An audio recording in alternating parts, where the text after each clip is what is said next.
আমি আছো ইয়াত পৰি পৰি সেৱা কৰোঁ কঁঠালৰে শিৰা। গোসাঁই আছে শদিয়াত। এজন মানুহে কঁঠাল গছৰ মাটিৰ পৰা অকণমান ওপৰলৈ ওলাই থকা শিপাবিলাক যে থাকে, শিপাবিলাকতে ধৰি ধৰি একেবাৰে কৃষ্ণক মাতি আছে। চাকি বন্তি কঁঠাল গছজোপাৰ শিৰাতে দি থৈ আহিছে, গুৱাপাণ অৰিহণা তাতে দি থৈ আহিছে। ইজনে কৈছে বোলে কি কৰিছা? ভগৱন্তক সেৱা কৰিছোঁ। বোলে ক'ত আছে? শদিয়াত। পাবগৈনে? বোলে পাবগৈ। এতিয়া আমাৰো তেনেকুৱাই চিন্তাবিলাক হৈ আছে। শাস্ত্ৰই কৈ আছে এটা যে ৰাখিলাহা কৰ্মকাণ্ড অজ্ঞানীৰ পদে, কৰ্মিক নুগুচে পৰম আপদে। নিষ্কামভাৱে ঈশ্বৰক সেৱা কৰিবলৈ কৈছে, আৰু আপুনি আমি সকামৰ মাধ্যমেৰে ঈশ্বৰৰ নাম লৈ আছোঁ। য'ত কৃষ্ণ তত্ত্ব নাথাকোঁ বুলি কৈছে, থাকি ভাল নাপাওঁ বুলি কৈছে, তেনেকুৱা ব্যৱস্থা পালন যদি কৰি থাকোঁ, তেতিয়াহ'লে সেইটো শাস্ত্ৰৰ সম্পূৰ্ণ বিপৰীত চিন্তা। আৰু এনেকুৱা কথাখিনিকে দেৱঋষি নাৰদে জানিব বিচাৰিলে, পিতা মই তোমাক ঈশ্বৰ বুলি ভাবিছিলোঁ ইমান দিনে, আজি কিন্তু মই দৰ্শন পাই গ'লোঁ, তুমি মনে মনে কাৰোবাক চিন্তা কৰি থাকা। আজি মই বুজি পালোঁ তোমাতকৈ ওপৰত কোনোবা এজন আছে। পিতা তুমি মোক জ্ঞান দিয়া, কোন সেইজন? জীৱৰ আৰাধ্য দেৱ কোন? তুমি যাক সদায় চিন্তা কৰি থাকা। তেতিয়া দেৱঋষি নাৰদৰ বাণী শুনি প্ৰজাপতি ব্ৰহ্মাই কি কৰিছে? অ নাৰদৰ বাণী শুনি বিধি নিগদতি, ধন্য ধন্য কৃপালু নাৰদ মহামতি। নাৰদৰ কথা শুনি প্ৰজাপতি ব্ৰহ্মাদেৱে কৈছে যে সেই মোৰ পুত্ৰ নাৰদ, তুমি ধন্য, তুমি ধন্য। কিয়নো মোক পুনু আখি তুমি কৃপা সে কৰিলা, জাতু গোবিন্দৰ গুণ কহিবে বুলিলা।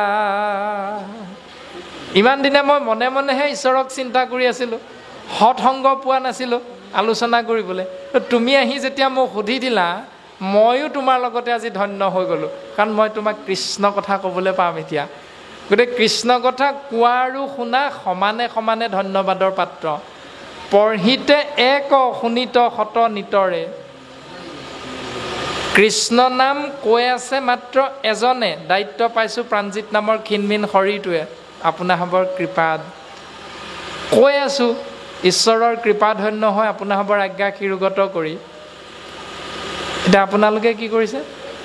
শুনি আছে। কিমান আছে ইয়াত? হাজাৰ হাজাৰজন আছে।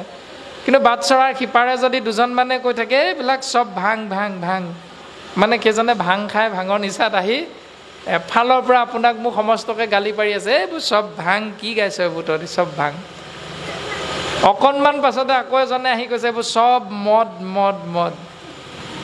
এজনে মদৰ নিচাত চব মদ দেখিছে, ইজনে ভাঙৰ নিচাত চব ভাং দেখিছে। আৰু দুইজনে এনেকৈ, এজনে কৈছে মদ মদ মদ, ইজনে কৈছে ভাং ভাং ভাং।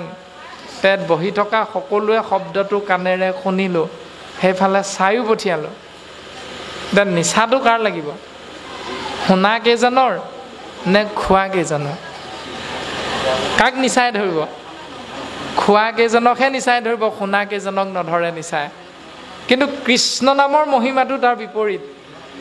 পঢ়িতে এক মদ মদ বুলি এজনে কৈ আছে, সেইকাৰণে তেওঁ খাই আহিছে, আৰু খাই অহাৰ কাৰণে তেওঁহে নিচা ধৰিব, আমাক শুনি থকাসকলৰ নিচা নধৰে। কিন্তু কৃষ্ণ বুলি এজনে ক'লে শুনিলে শত সহস্ৰজনে, কোৱাজনে যিমান পুণ্যৰ ভাগ পাব, শুনাসকলো সমানে পুণ্যৰ ভাগ পাব, কাৰো কম বেছি নহয়। কৃষ্ণ নামৰ মহিমাটো এইটোৱে।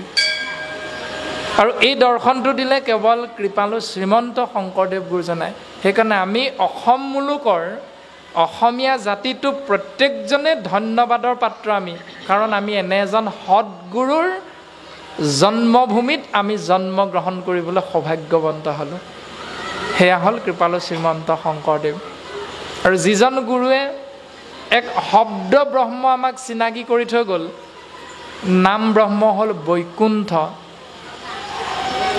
বৈ মানে নাই, কুণ্ঠ মানে ভয় বা শংকা।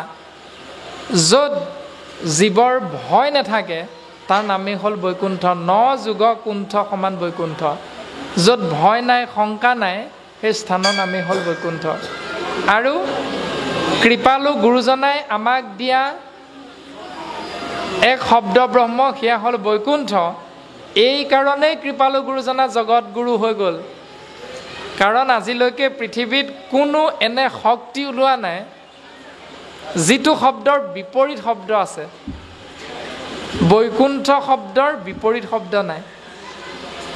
কোনো বিজ্ঞানীয়ে, কোনো ধৰ্মগুৰুৱে আজিলৈকে সেইটো শব্দৰ বিপৰীত শব্দ উলিয়াই দিব পৰা নাই। গুৰুজনে এনে শব্দ ব্ৰহ্মৰ লগত অসমীয়া জাতিটোক, মনুষ্য নামৰ জীৱক চিনাকি কৰি দিলে বৈকুণ্ঠ, য'ত পৰম পুৰুষ, পৰম আত্মা, পৰম ব্ৰহ্ম, ভগৱান কৃষ্ণ, তোমালোকে যি বুলি ভাবা সেইজন তাত থাকে। কাৰোবাৰ মতে ভগৱান, কাৰোবাৰ মতে পৰম ব্ৰহ্ম, কাৰোবাৰ মতে পৰম আত্মা, কোনোবাই কৃষ্ণ বুলি ক'ব, কোনোবাই আল্লাহ বুলি ক'ব, কোনোবাই গড বুলি ক'ব। যি ভাৱনাৰে নকওক কিয়, সেই সৰ্বশক্তিমান ঈশতত্ত্ব ভগৱান সেই স্থানত থাকে। আৰু সেই স্থানত থকা ভগৱন্তৰে আমি প্ৰত্যেকজন একোজন সন্তান, জীৱ আত্মা। ৰাম মহাধৰ্ম কৃষ্ণ কথা শ্ৰৱণ কীৰ্তন, এতেকে বৰ্ণাও শুনা হুয়ায়ে কমন। হে দেৱঋষি নাৰদ, মহাধৰ্ম কৃষ্ণ কথা শ্ৰৱণ কীৰ্তন মহাভক্তিৰে জীৱৰ জীৱন ধন্য হয়। আৰু তুমি আহি আমাক কীৰ্তন মহাভক্তিৰ পাত্ৰ কৰিলা, আৰু তুমি শ্ৰৱণ মহাভক্তি আশ্ৰয় কৰিবলৈ ল'লা। এতেকে বৰ্ণাও শুনা হুয়া এক মন। আমি দুইজনেই ধন্যবাদৰ পাত্ৰ হৈ যাব পাৰিম যদিহে আমি দুইজনে এক মনে সেই ঈশ্বৰৰ কথা আলোচনা কৰোঁ। সেইকাৰণে দেৱঋষি নাৰদক সাৱধান হ'বলৈ পিতা ব্ৰহ্মাদেৱে উপদেশ প্ৰদান কৰিছে। ৰামে ঈশ্বৰ বুলিয়া জীৱা মানা আমাক, ইও সাংগে মিছা নহি কয়ত যু বাক। বাক মানে বাক্য বা বচন। তুমি যে অকণমান আগতে মোকে ঈশ্বৰ বুলি ভাবি আছিলোঁ বুলি কৈছিলা, ইও সাংগে মিছা নহি কয়ত যু বাক। তোমাৰ বাক্যৰ মতে এইটো বৰ এটা মিছা কথা নহয়। আমিও ঈশ্বৰৰ নিচিনাই, কিন্তু ঈশ্বৰ নহয়। জাতো ঈশ্বৰৰ কৰ্ম আমাত আশ্ৰয়, কৃষ্ণ সেৱাতে খেমূৰ ইটো মহোদয়। তুমি যে আমাক ঈশ্বৰ বুলি ভাবিছিলা, এইটো বৰ মিছা কথা নহয়। কিয়নো জাতো ঈশ্বৰৰ কৰ্ম আমাত আশ্ৰয়। যিহেতু ঈশ্বৰে সৃষ্টি কৰে, যিহেতু ঈশ্বৰে সংহাৰ কৰে, যিহেতু ঈশ্বৰেই পালন কৰে, এই তিনিওটা কৰ্মৰ ভিতৰত সৃষ্টি কৰ্মটো ময়ো কৰোঁ ঈশ্বৰৰ কৃপাত। সেইকাৰণে সাধাৰণ মনুষ্য মোকে ঈশ্বৰ ভাবিছে যে এইটো বৰ এটা ভুল কথা নহয়, কিয়নো ঈশ্বৰৰ কৰ্মবিলাক মোৰ লগতো যোগ হৈ আছে। কৃষ্ণ সেৱা তেখে মূৰ ইটো মহোদয়। এই কৃপাটো লাভ কৰিব পাৰিলোঁ একমাত্ৰ কৃষ্ণদেৱৰ সেৱাৰ মাধ্যমেৰেহে মই গুণটো লাভ কৰিব পাৰিলোঁ, সৃষ্টি কাৰ্যত মই আগবাঢ়িব পাৰিলোঁ। কৃষ্ণ পাদ পদ্ম মই কৰিছোঁ আশ্ৰয়, তাতে আমাক লোকে ঈশ্বৰ বোলয়। যিহেতু মই কৃষ্ণ পদ চিন্তাৰ মাধ্যমেৰে কৃষ্ণদেৱৰ কৰ্ম সৃষ্টিক মই আশ্ৰয় কৰিব পাৰিলোঁ, সেইকাৰণে জীৱবিলাকে মোক ঈশ্বৰ বুলি ভাবিছে, মোৰ পুত্ৰ নাৰদ। কিন্তু তুমি মোক সুধিছা মইনো কাক চিন্তা কৰি থাকোঁ? ও মোৰ ইষ্ট দেৱ দেৱ দৈৱ কীৰ্তনয় কৃষ্ণ বিনে সেইব আন দেৱ নাহি কয়। তুমি শুনা, মই তোমাক কওঁ, মোৰ ইষ্টদেৱ হ'ল, ভজনীয় দেৱ হ'ল দৈৱকীৰ পুত্ৰ কৃষ্ণ দত্ত। কৃষ্ণ বিনে সেইব আন নাহি দেৱ। কৃষ্ণৰ চৰণ সেৱাৰ বাহিৰে মোৰ দ্বিতীয় এজন সেৱা কৰিব লগা ইষ্টদেৱ মোৰ নাই। এতিয়া ব্ৰহ্মাই যে ক'লে মোৰ ইষ্টদেৱ দৈৱকীৰ পুত্ৰ বুলি, এতিয়া নাৰদ আৰু ব্ৰহ্মাই কথোপকথন যে কৰিছিল, তেতিয়াহ'লে কথোপকথনটো কলি যুগত হ'ব লাগিব, কাৰণ দৈৱকী নন্দন দাপৰ যুগত জন্ম হৈছে, দৈৱকী নন্দন হিচাপে কৃষ্ণ দত্ত। এতিয়া কথাখিনি কোন যুগৰ পিছে? কথাখিনি সত্য যুগৰ।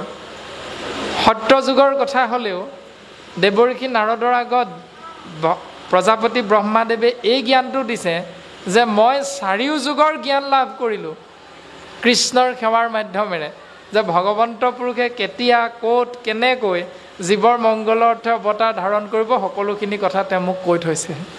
সেইকাৰণে দাপৰ যুগত গৈ দৈৱকী নন্দন পুত্ৰ, দৈৱকীৰ পুত্ৰ শ্ৰীকৃষ্ণ ৰূপে যেতিয়া অৱস্থান কৰিব, সেইজনেই বৰ্তমান মই সেৱা কৰি থকা নিৰ্গুণ নিৰাকাৰ কৃষ্ণ দত্ত, যিজনে দাপৰ যুগত গৈ সগুণ সাকাৰ ৰূপত শ্ৰীকৃষ্ণ নামেৰে জন্মগ্ৰহণ কৰিব। এই জ্ঞানটো দেৱৰ্ষি নাৰদক প্ৰাকে প্ৰকাৰে প্ৰজাপতি ব্ৰহ্মাদেৱে বুজাই দিলে যে তুমি এতিয়াৰ পৰা সাৱধান হোৱা, তুমি যাক আৰাধ্য দেৱ হিচাপে জানিব বিচাৰিছা তেওঁক তুমি লগ পাবানে নাপাবা মই নাজানো, কাৰণ ঈশ্বৰ সন্তুষ্ট হ'লেহে তোমাৰ আগত দেখা দিব। কিন্তু দেখা দিলেও নিদিলেও দাপৰ যুগলৈকে যদি তুমি অপেক্ষা কৰা, কিন্তু দাপৰ যুগত তুমি সগুণ সাকাৰ শ্ৰীকৃষ্ণ ৰূপত প্ৰত্যক্ষভাৱে তুমি দেখা পাবা, যিজনক মই এতিয়া তোমাৰ আগত নামটোহে ক'ব পাৰিম কিন্তু দেখুৱাই দিব নোৱাৰোঁ। এইজনে কৃষ্ণ চোৱা বুলি মই দেখুৱাই দিব নোৱাৰোঁ। গতিকে দাপৰ যুগত তোমালোকে প্ৰত্যক্ষ ৰূপত দৰ্শন পাবা সেই কৃষ্ণ দত্ত সগুণ সাকাৰ ৰূপ, আৰু সেইজনেই বৰ্তমান নিৰ্গুণ নিৰাকাৰ ৰূপত আছে। মই তেওঁকে চিন্তা কৰোঁ নামৰ মাধ্যমেৰে। অ যাৰ প্ৰকাশিত ইটো সমস্তে জগত, নিমিত্ত মাত্ৰকে মই কৰোঁ বেকত। যাৰ দ্বাৰা সমস্ত জগত স্থিতিমান হৈ আছে, ময়ো য'ত অৱস্থান কৰি আছোঁ, এই সমস্তখিনি কথা পুংখানুপুংখভাৱে তোমাক মই ক'ব পৰা শক্তি মোৰ নাই, কিন্তু নিমিত্ত মাত্ৰ মই তুমি সোধাৰ কাৰণে তোমাৰ আগত প্ৰকাশ কৰিব বিচাৰিছোঁ। নমো নমো হেন ভগৱন্ত বাসুদেৱ, কায় বাক্য মনে তান পাৱে কৰোঁ সেৱ। ও যাহাৰ আগত মায়া ৰৈবে নপাৰিয়া, লাজে ভয়ে দূৰ হুয়া থাকে আন্তৰিয়া। সেইজন ভগৱন্ত বাসুদেৱৰ চৰণত কায় বাক্য মনে সেৱা নিবেদন কৰিছে প্ৰজাপতি ব্ৰহ্মাদেৱে। কোনজন? যিজনৰ আগত মায়া এক মুহূৰ্তৰ বাবেও তিষ্ঠি থাকিব নোৱাৰে আৰু লাজে ভয়ে ভগৱন্তৰ পৰা আঁতৰত অৱস্থান কৰে। প্ৰমাণ হিচাপে আমি পাওঁ যে যেতিয়া দৈৱকী নন্দন কৃষ্ণ হিচাপে, শ্ৰীকৃষ্ণ হিচাপে সগুণ সাকাৰ ৰূপ ধাৰণ কৰিছিল নিৰ্গুণ নিৰাকাৰ কৃষ্ণ দত্তই, তেতিয়া মায়াৰ ক'ত জন্ম হৈছিল? যমুনা নদীৰ সিপাৰে গোকুলত নন্দ যশোদাৰ গৃহত। যোগমায়া বুলি যে কওঁ আমি, শাস্ত্ৰত যে লিখা আছে, যোগমায়া ক'ত জন্ম হৈছিল? নন্দ যশোদাৰ ঘৰত। যমুনাৰ সিপাৰে গোকুলত আৰু যমুনাৰ এইপাৰে কি মথুৰা। মথুৰাত কৃষ্ণ তত্ত্ব যেতিয়া জন্ম হৈছিল তেতিয়া মায়া আছিলগৈ নন্দ যশোদাৰ গৃহত যমুনাৰ সিপাৰে। ভাগৱতৰ প্ৰথম স্কন্ধে আমাক এই কথাটো কৈছিল ব্যাসৰ দ্বাৰা, হৃদয়ত কৃষ্ণক কৰিলন্ত ধ্যান, হৃদয়তে কৃষ্ণমূৰ্তি ভৈল বিদ্যমান। ব্যাসে দেৱঋষি নাৰদৰ ওচৰত শৰণ গ্ৰহণ কৰিলে। শৰণ গ্ৰহণ কৰাৰ পাছত কৃষ্ণতত্ত্বক চিন্তা কৰি হৃদয়তে কৃষ্ণতত্ত্বক দৰ্শন পালে। তাৰপাছত আৰু এটা আচৰিত দৃশ্য দেখিলে, বাওঁফালে মায়া দক্ষিণত ভক্তি মাও, দেখি ব্যাসৰ ঋষিৰ ৰোমাঞ্চ ভৈল গাঁও। হৃদয়ৰ মাজত কৃষ্ণতত্ত্বক দেখিলে, বাওঁফালে মায়াক দেখিলে, সোঁফালে ভক্তিক দেখিলে। তাৰমানে হৃদয়ৰ মাজত কৃষ্ণতত্ত্ব মানে যমুনা নদী নাম গংগা জল, আৰু বাওঁফালে গোকুলত মায়া আছে আৰু সোঁফালে ভক্তি মাতৃ আছে। এই দৰ্শনটো দিলে। তাৰপিছত মায়াৰ কৰ্ম বুজি পালে। মায়ায়ে বান্ধন্ত, ভক্তি মাতৃ মেলাবন্ত, দুহানু মধ্যস্থভাৱে আছা ভগৱন্ত। মায়াৰ কাম হ'ল জীৱবিলাকক বান্ধি পেলোৱা আৰু ভক্তিৰ কৰ্ম হ'ল জীৱক মুকলি কৰা। তাৰ দৰ্শন আপোনালোকে আজি চালেই বুজি পাই যাব। ভাবি দিয়কচোন, আজি কি বাৰ? দেওবাৰ। অন্য দিনাৰ দৰে কাঁহী বাতি ধোৱা, ভাত বনোৱা, ৰন্ধন কৰা কৰ্ম আজি আছিল নাই ঘৰত? আছিল। অন্য দিনাতো 8 বজাৰ আগলৈকে একেবাৰে উশাহ চুটিয়ে নাপায় নহয়। বাপ কেইজনক ল'ৰা ছোৱালীকেইটাক খুৱাই বুৱাই স্কুললৈ পঠিয়াব লাগে। আজি সেইকেইটা কাম কৰিলে নাই? কৰিলে। অন্য দিনা হ'লে বাপজন স্কুলৰ পৰা আহি বা ডিউটিৰ পৰা আহি যেতিয়া 4 বজাত পাবহি, ল'ৰা ছোৱালীকেইটা 3 বজাত পাবহি, তেতিয়া আকৌ সিদ্ধান্ত বা খোৱা বোৱাৰ যোগাৰ কৰি দিবলৈ জ্ঞানজ্যোতি হেৰাই। আজি দিনটোৰ পৰা মুকলি নহয় জানো? আজি স্কুলৰ পৰা ল'ৰা ছোৱালী আহিব নালাগে কাৰণ স্কুল বন্ধ। দ্বিতীয় কথাটো হ'ল ঘৰত সদায় কৰি থকা কৰ্মকেইটা আজিও কৰিছে যদিও আজি কিন্তু ভকতৰ সংগলৈ আহিবলৈ আপোনালোকে অকণমান সময় উলিয়াই ল'ব পাৰিলে। বাকী 6টা বাৰতো একেকেইটা কৰ্মই কৰে। কাৰোবাৰ ঘৰত নামলৈ নিমন্ত্ৰণ কৰিলে যায় নে নাযায়? পিছে নিৰ্দিষ্ট সময়ত যাব পাৰে নাই? নোৱাৰে। কৃষ্ণ, সেইটোৱে হ'ল বন্ধনটো। সদায় একেখিনি কৰ্ম কৰি থাকোঁ। মায়াৰ কৰ্মই হ'ল সেইটো। কোনটো মায়া? মোৰ ল'ৰাটো স্কুললৈ পঠিয়াব লাগিব, সেইকাৰণে মই কামকেইটা সোনকালে কৰিব লাগিব। এই মোৰ ল'ৰা বুলি ভবাৰ লগে লগে মায়াটো আহি গ'ল। আজি কিন্তু মোৰ ল'ৰাটো ক'লৈ যায় গৈ থাকক, মই ঈশ্বৰৰ ওচৰলৈ যাম, ভকতৰ সংগলৈ যাম। আজি ভকতৰ কথাটো, কৃষ্ণ নামটো অগ্ৰাধিকাৰ দিয়াৰ বাবে মোৰ ল'ৰা বুলি ভবা মায়াটো আপুনি মই এৰিব পাৰিলোঁ। আৰু সদায় সদায় এনেকৈয়ে ভাগৱতে আমাক চিন্তা কৰিবলৈ কৈছে যে কৰ্ম যিমানেই নকৰা, পৃথিৱীত এটা বস্তু আছে যাৰ নামটো হ'ল পেট। আমাৰ শৰীৰটোত যে আছে পেট বুলি কওঁ, এই পেট নামৰ বস্তুটো এনেকুৱা এটা বস্তু যিটো বস্তু কোনো দিন আপুনি মই পূৰণ কৰিব নোৱাৰোঁ। পূৰাব পাৰেনে কোনোবাই? কোনেও নোৱাৰে। যিমানেই কৰ্ম নকৰক ইয়াৰ কাৰণে কোনো দিন কোনো মনুষ্য ইয়াক পূৰ কৰিব নোৱাৰে। 2 ঘণ্টাৰ পাছত আকৌ খাবলৈ লাগিব, মানে খালী হয়হে। এইটো এটা বস্তু যাক পূৰণ কৰিব পৰা নাযায়। সেইটোক পূৰণ কৰিবলৈ যিবিলাক কৰ্ম কৰি থাকিম সেইটোৱে হ'ল মায়া। তেজক পানী কৰি, সাৰক মাটি কৰি আমি ধন সম্পত্তি ঘটো। কাৰণ অহা মাহত যদি বিপদ এটা হয় কি হ'ব? সেইকাৰণে বেংক বেলেঞ্চটো লাগিব। অহা মাহত বেংক বেলেঞ্চটো কৰিবলৈ হ'লে এতিয়াৰ পৰা কৰ্ম কৰিলেহে হ'ব। শাস্ত্ৰই কৈছে সেই চিন্তাটো, নাম ধন দিয়া মোক কিনা বন মালি, দাস পাই কমন নোলোৱা ঠাকুৰালি, আতুৰ ভৈলো হৰি বিষয় বিকল, কৰা হে উদ্ধাৰ প্ৰভু চৰণ কমল। এই ঘোষা জোকাই গুৰুজনে আমাক ঈশ্বৰৰ চৰণত সেৱা কৰিবলৈ কৈছে। আমি আতুৰ হৈছোঁ, বিষয়বিলাক বিকল হৈ গৈছে, আৰু তোমাৰ নামৰ দ্বাৰা ই সম্ভৱ হ'ব। সেইকাৰণে প্ৰভু তোমাৰ চৰণত আমি দাস হিচাপে সেৱা নিবেদন কৰিছোঁ। তুমি আমাক এই সংসাৰ সাগৰৰ পৰা পৰিত্ৰাণ পোৱাৰ পথটো আমাক সুন্দৰভাৱে দৰ্শন কৰাই দিয়া।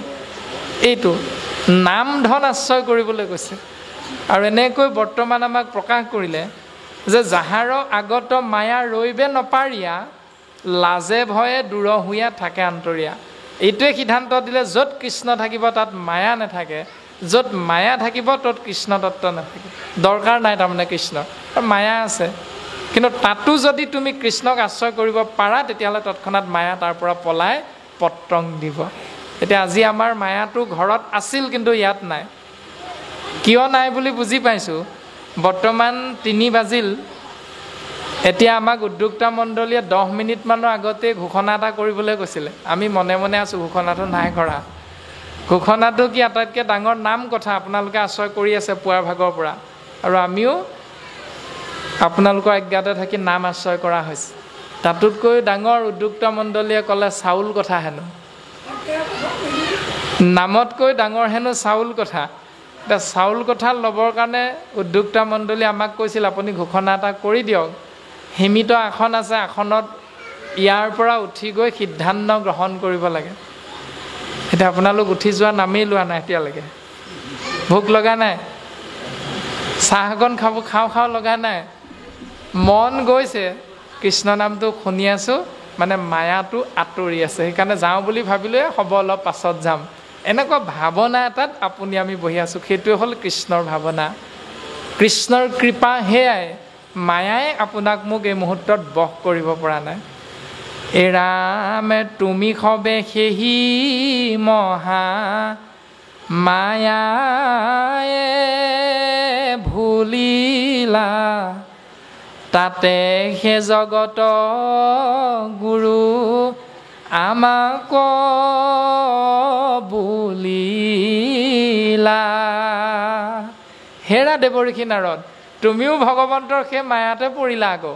বোলে কেনেকৈ? তুমি যে মোক ঈশ্বৰ বুলি ভাবিলা, মইতো ঈশ্বৰ নহয়, মোক যে ঈশ্বৰ বুলি ভাবিলা, সেইটোৱে হ'ল ঈশ্বৰৰ মায়াটো।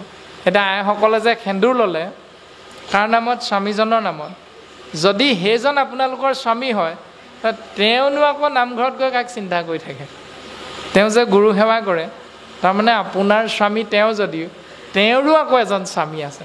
তাৰমানে আমি সকলোৰে স্বামী হ'ল কৃষ্ণ দত্ত। এইবিলাক বাহ্যিক স্বামীহে, এইবিলাক বাহ্যিক স্বামীহে।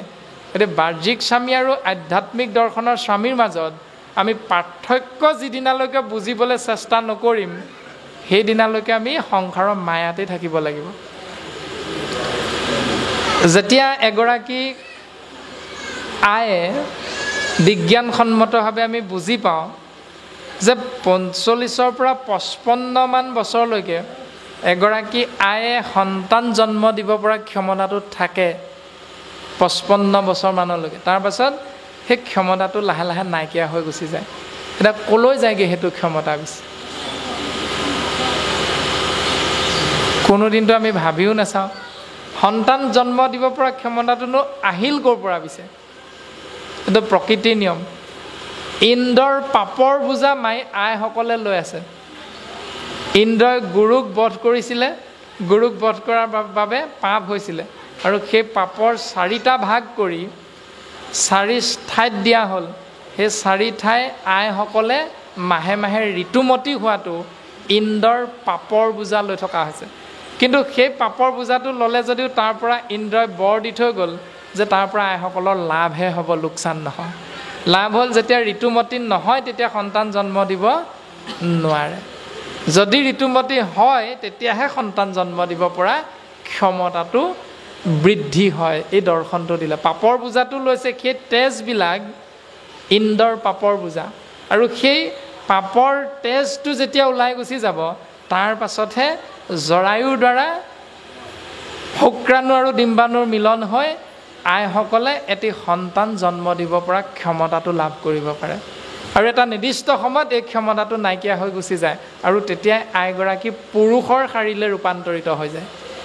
স্বাভাৱিক সংসাৰৰ যিটো পুৰুষ বুলি ভাবিলে আমি বাপসকলৰ কথা মনলৈ আহে, সেই দৰ্শনটোৰ কথা কোৱা হৈছে। তেওঁ সন্তান যেতিয়া জন্ম দিব নোৱাৰে তেতিয়া তেওঁ পুৰুষৰ শাৰীলৈ ৰূপান্তৰিত হৈ যায়। এনেধৰণে ভাগৱতে আমাক কিছু কিছু তত্ত্বজ্ঞান প্ৰদান কৰিছে, যিটো বাস্তৱসন্মত পৃথিৱীখনত আমাক অতীৱ প্ৰয়োজন। যে যি সময়ত আপোনাৰ মোৰ এখন দৌৰ প্ৰতিযোগিতা হৈছিল, শুক্ৰাণুৰ পৰা ডিম্বাণুৰ দিশেৰে ধাৱমান হোৱা, পিতৃৰ শিৰৰ পৰা যেতিয়া ৰসৰূপে আমি মাতৃগৰ্ভত স্থিতি হ'বৰ বাবে 400 নিযুত কীটৰ ভিতৰত এটা নিৰ্দিষ্ট কীটে দৌৰ প্ৰতিযোগিতাত বিজয়ী সাব্যস্ত কৰিবলৈ সক্ষম হোৱাৰ বাবে আপোনাৰ মোৰ জন্ম হৈছে। মাতৃগৰ্ভত আপোনাৰ মোৰ জন্ম হ'ল। এতিয়া 400 নিযুত কীট থাকে এভাগ ৰসত, আৰু সেই ৰসত থকা 400 নিযুত কীটৰ ভিতৰত যিটো কীটে জয়লাভ কৰিলে দৌৰ প্ৰতিযোগিতাখনত, সেই কীটটোৱে হ'লো আপুনি আমি নামধাৰী মনুষ্যবিলাক, মানে সন্তানটো। যেতিয়া আমি দৌৰিছিলোঁ 400 নিযুত কীট একেলগে ডিম্বাণুৰ ফালে, তেতিয়া আমাৰ চকু আছিল নাই? তেতিয়া কাৰো চকু নাই। তেতিয়া আমাৰ ভৰি আছিল নে? নাই। না ভৰি আছিল, না কাণ আছিল, না চকু আছিল, না হাত আছিল, না চিন্তা কৰিব পৰা এটা মগজু আছিলে। কোন আছিল? তথাচো আমি দৌৰিছিলোঁ ডিম্বাণুৰ ফালে, আৰু দৌৰ প্ৰতিযোগিতাত যিটো আমি শ্ৰেষ্ঠ হ'লোঁ সেইটোৱে আমি। কিন্তু তাৰ পাছতো 5 মাহত 6 মাহতে কোনোবা গৰ্ভপাত হয়, গৰ্ভতেই সন্তানৰ মৃত্যু হয়, সেই সন্তানো দুৰ্ভগীয়া, কিন্তু আমি সেইজন সন্তান নহয়। কিন্তু আজি আমাৰ 2খন কাণ আছে, আজি আমাৰ এটা মগজু আছে, ভাবিব পৰা শক্তি আছে, দৌৰিব পৰা 2টা ভৰি আছে, কৰিব পৰা 2খন কাণ আছে, তথাপিতো আমি প্ৰত্যেক মুহূৰ্ততে ভয় খাই থাকোঁনে? প্ৰত্যেক মুহূৰ্ততে ভয় খাওঁ। কিয় ভয় খাওঁ? সেইটোৱে হ'ল ঈশ্বৰৰ মায়াটো। আমি যে ভয় কৰি থাকোঁ, সেইটোৱে হ'ল ঈশ্বৰৰ মায়া। আৰু যেতিয়া দৌৰিছিলোঁ শ্ৰেষ্ঠতম প্ৰতিযোগিতাত, তেতিয়া আপোনাৰ মোৰ চকু নাই, কাণ নাই, হাত নাই, ভৰি নাই, তথাপিতো আমি বিজয় সাব্যস্ত কৰিব পাৰিছিলোঁ। কিন্তু আজি আমি আমুকলে যাম জানো, কিবা হয়, আহি গ'ল ভাৱনাটো। তাৰমানে সেইটোৱে হ'ল মায়া। আৰু মায়াৰ পৰা পৰিত্ৰাণ পাবৰ বাবে কেৱল কৃষ্ণ নামৰ মাধ্যমেৰে যদি সুদৃঢ় বিশ্বাসে জীৱন আগবঢ়াই নি আছোঁ, তেতিয়াহ'লে আমি ভয়ৰ কোনো কাৰণ নাই। যি কৰিব বিচাৰোঁ সেইটো আমি কৰিব পাৰিম, কাৰণ হৃদয়ৰ মাজত কৃষ্ণ তত্ত্ব আছে আমাৰ। আৰু মই কেতিয়াও নমৰোঁ, মাত্ৰ সজাটোহে সলনি কৰিম। পাৰ্থক্য এটা আছে, হয়তো 5ৰ জন্মত যিটো সজা আমি ল'ম, সেই সজাটোত সোমোৱাৰ লগে লগে আমি হয়তো এই জন্মত এৰি থৈ যোৱা দেউতা, মা, ভাই, ভনী, ককাই, ভাই, বংশ পৰিয়ালৰ লগত হয়তো আমাৰ চিনাকিটো নাথাকিব পাৰে।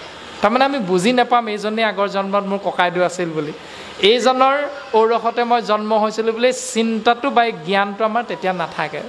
পাৰ্থক্য মাত্ৰ এইটো, মই নামৰ আত্মা কোনো দিন মৃত্যু নহয়। এই সংসাৰত কৰ্ম অনুসাৰে আমি এঠাইৰ পৰা আন ঠাইলৈ ঘূৰি ফুৰিব লাগিব। আৰু পৰীক্ষিতে জ্ঞানটো লাভ কৰিব পাৰিছিল, সেইকাৰণে পৰীক্ষিতে মুকুতি লাভ কৰিলে। যেতিয়া পৰীক্ষিতক দংশন কৰিবলৈ তক্ষক নামৰ কালসৰ্প আহিছিল, তেতিয়া সন্মুখত ফেট তুলি যেতিয়া এনেধৰণে থিয় হৈ আছে কালসৰ্প তক্ষক, তেতিয়া বাকী ঋষিমুনি পালি পহৰীয়াসকলে তক্ষক আহিল, পৰীক্ষিতক খুটিব এতিয়া বুলি গোটেইখিনি দৌৰ মাৰিছে, ভয়ত দৌৰ মাৰিছে। কিন্তু পৰীক্ষিতে দৌৰ মৰা নাই, কিয়নো বাকীসকলে সৰ্পটো দেখিছে, কিন্তু পৰীক্ষিতে সৰ্পটো দেখা নাই। পৰীক্ষিতে দেখিছে সমস্ত ভূততে আছোঁ মই হৰি। উদ্ধৱৰ আগত যে কৈছিল কৃষ্ণ দত্তই, মাটি, পানী, বায়ু, অগ্নি, আকাশ, পঞ্চভূত সমস্ত ভূততে ব্যাপী আছোঁ মই হৰি, সবাকো মানিবা বিষ্ণু বুদ্ধি কৰি। কুকুৰৰ চিগাল গৰ্দভৰো আত্মাৰ ৰাম, জানিয়া সবাকো পৰি কৰিবা প্ৰণাম। পৰীক্ষিতে দেখা পাইছিল কৃষ্ণ দত্তক, সাপটো দেখা নাই। পৰীক্ষিতে সাপটোৰ হৃদয়ৰ মাজত কৃষ্ণ দত্তক দেখা পাইছিল। আৰু যেতিয়া কৃষ্ণ দত্তক দেখা পালে তক্ষকৰূপী সৰ্পটোৱে পৰীক্ষিতক দংশন কৰি দিলে, তেতিয়া বাকীসকলে ক'লে পৰীক্ষিতক খুটিলে পৰীক্ষিত মৰিব এতিয়া। কিন্তু পৰীক্ষিতে দেখা পাইছে ভগৱন্তই তেওঁক চুমা খাইছে। এই যিটো দৰ্শন একেদিনাই হোৱা দৰ্শন নহয়, 7 দিন 7 ৰাতি কৃষ্ণ নাম একান্ত মনে শ্ৰৱণ কৰোঁতে নিজে কৃষ্ণময় হৈ গ'ল, আৰু সমস্তকে বহি থকা সকলোকে কৃষ্ণময় দৰ্শন পাই গ'ল। সেইকাৰণে এই দৰ্শনটোৰ ব্যৱহাৰটো, এই দৰ্শনটোৰ আচৰণটো তেতিয়াই আপোনালোকে বা আমি বুজিব পাৰিম, যেতিয়াই এজন ব্যক্তিয়ে কাকো খং নকৰে, কাকো বেয়াকৈ নকয়, কাকো টানকৈ নকয়, কাকো গালি নেপাৰে। যিজন ব্যক্তিয়ে জানিব তেওঁৰ আচৰণত কৃষ্ণ দত্ত দৰ্শন আছে। দেউতাক হ'লেও দেউতাকে টানকৈ ক'লেও তেওঁক উভতি নকয়, গাঁৱৰ কোনোবা এজনে বেয়াকৈ ক'লেও তেওঁক ঈশ্বৰৰ ইচ্ছাতে হৈছে বুলি যেতিয়া এৰি থৈ আহিব, এই দৰ্শনটো হ'ল ঈশ্বৰ দৰ্শন। যদি আমি এজনে অন্যজনক গালি পাৰোঁ তেতিয়াহ'লে জানিব আমি ঈশ্বৰকহে গালি পাৰিছোঁ, কাৰণ সমস্ততে ঈশ্বৰেই প্ৰকাশমান হৈ আছে। এই দৰ্শনবিলাক ভাগৱতে আমাক সিদ্ধান্ত দিছে। আৰু এইটো নুবুজাটোৱে হ'ল ঈশ্বৰৰ মায়া। আৰু দেৱৰীষি নাৰদক কৈছে, সেই নাৰদ, তুমি যে মোক ঈশ্বৰ বুলি ভাবি আছিলা, মোতকৈ যে শ্ৰেষ্ঠ এজন আছে, এইটো হ'ল ঈশ্বৰৰ মায়াটো। গতিকে তোমাক মই কওঁ, শুনা দেৱৰীষি, ৰাম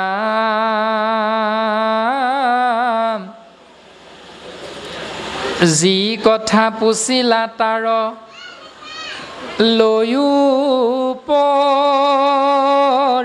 পৰিছেদ, হবে কৃষ্ণময় ইটো কৈলো তত ভেদ। তোমাক মই পৰিচয় কৰাই দিওঁ, শুনা। হবে কৃষ্ণময় ইটো কৈলো তত্ত্বভেদ, সকলো কৃষ্ণময়। অ ৰাম চাৰি বেদ 14 শাস্ত্ৰ, কৃষ্ণ কয়, কৃষ্ণৰেখে অংশ হবে যত দেৱ ছয়। 4 বেদ 14 শাস্ত্ৰ 18 পুৰাণে কেৱল কৃষ্ণৰ কথাহে কৈ আছে। 4 বেদৰ ৰামায়ণ পুৰাণ ভাৰতে হৰি কেশে কৱৈ মাত্ৰ সকলো শাস্ত্ৰতহে। সকলো শাস্ত্ৰৰ দ্বাৰা কেৱল কৃষ্ণৰ কথাহে কোৱা হৈছে। আৰু সেইকাৰণে কৃষ্ণৰেখে অংশ হবে যত দেৱ ছয়। ছয় মানে বিলাক বা সকল দেৱতাসকল কৃষ্ণৰ অংশ। তাৰপাছত কৃষ্ণক পাইবাক লাগি কৰে যত যাগ, তপ জপ কৰিয়া কৃষ্ণক পাৱে লাগ। কৃষ্ণক পাবৰ বাবে যত যাগ যজ্ঞ তপ জপ কৰা যায়, জ্ঞান পথে কৃষ্ণকেশে সেৱে জ্ঞানীগণ, কৈলো সেহি সেব্য মূৰ নন্দৰ নন্দন। যে যাগ যজ্ঞ যে কৰে কাৰ বাবে? কৃষ্ণৰ কৃপা লাভৰ বাবে। পূজা পাতল যে কৰে কাৰ বাবে? কৃষ্ণৰ কৃপা লাভৰ বাবে। জ্ঞান মাৰ্গ যে আশ্ৰয় কৰে কাৰ বাবে? কৃষ্ণৰ কৃপাৰ বাবে। আৰু সেইকাৰণে সকলোৰে কেন্দ্ৰবিন্দু যিহেতু কৃষ্ণ তত্ত্ব, কৈলো সেহি সেব্য মূৰ নন্দৰ নন্দন। সেইকাৰণে সকলোৰে কেন্দ্ৰবিন্দু কৃষ্ণ হোৱাৰ বাবে মোৰো সেৱক, মানে মোৰো সেব্য, মোৰো ইষ্টদেৱ হ'ল কৃষ্ণ তত্ত্ব। যিহেতু সকলোৰে গুৰি হ'ল কৃষ্ণ, সেইকাৰণে মোৰো গুৰি হ'ল কৃষ্ণ। ৰজতম 3 গুণৰ দ্বাৰা ব্ৰহ্মাণ্ড নিৰ্মাণ কৰিলে। তাৰ ভিতৰত